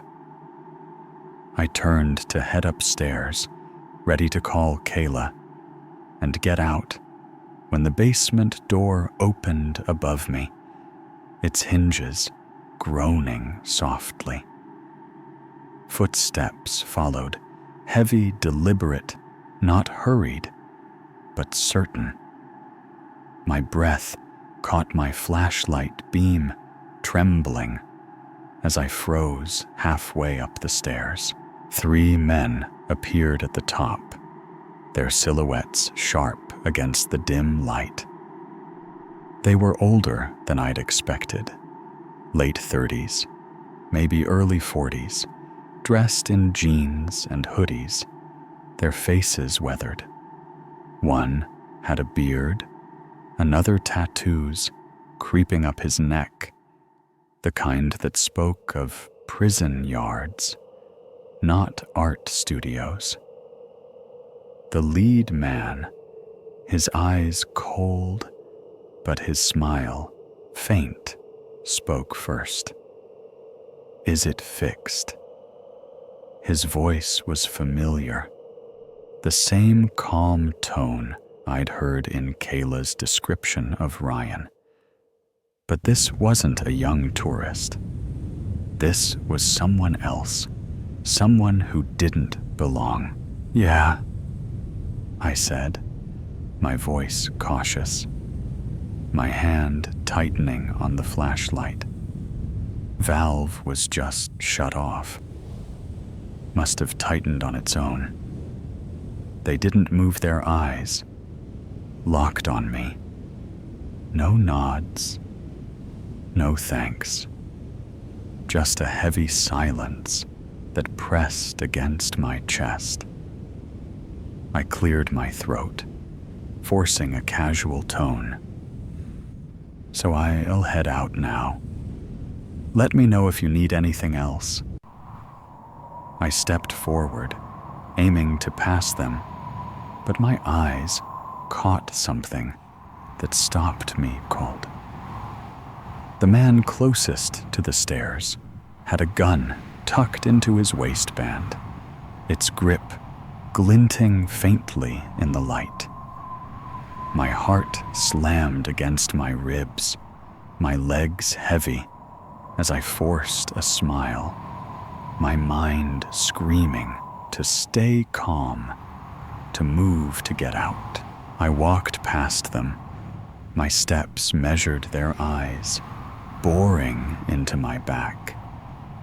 They didn't follow, didn't speak, but their presence was a weight, a threat, unspoken, but clear. I climbed the stairs, the air growing warmer, but no less oppressive, and walked straight out the front door, my boots crunching on the gravel. I didn't look back, didn't stop until I was in my car, 2 blocks away, my hands shaking as I gripped the wheel. When I got home, I called Kayla, my voice unsteady as I told her everything. The empty house, the locked valve, the 3 men, the gun. She went pale over the video call, her voice rising. "I'm calling the cops." The Flagstaff police arrived 40 minutes later, finding the house empty, the doors locked, no signs of forced entry. "Looks like they left recently," the officer told Kayla over the phone. But the credit card used for the booking was flagged as stolen this morning. My stomach dropped. Kayla gave them the lockbox code, and a second sweep revealed the truth. The house had been ransacked, but quietly. A $1 $200 sound system was gone along with a collection of antique vases, some electronics, even the guest towels. Whoever they were, they'd used a stolen card to gain access, scoped the place, and set a trap, knowing Kayla and Mark were out of town. They'd wanted me, there had planned for me to come. I don't know what they intended. Robbery? Something worse? Or just a scare to keep me quiet? But the way they stood there, watching, waiting their silence, louder than any threat, haunts me. Kayla pulled the house off Airbnb, renting it long-term instead. But the damage was done. Sometimes I pause at basement doors, my hand hesitating, certain I'll hear those footsteps again. I check locks, now scan empty rooms, wake to the memory of that gun's glint. That favor, was supposed to be simple, a quick fix for my sister's house. Instead, it left me with a fear that lingers, a truth I can't unlearn. Some traps aren't just for the moment, they're for life.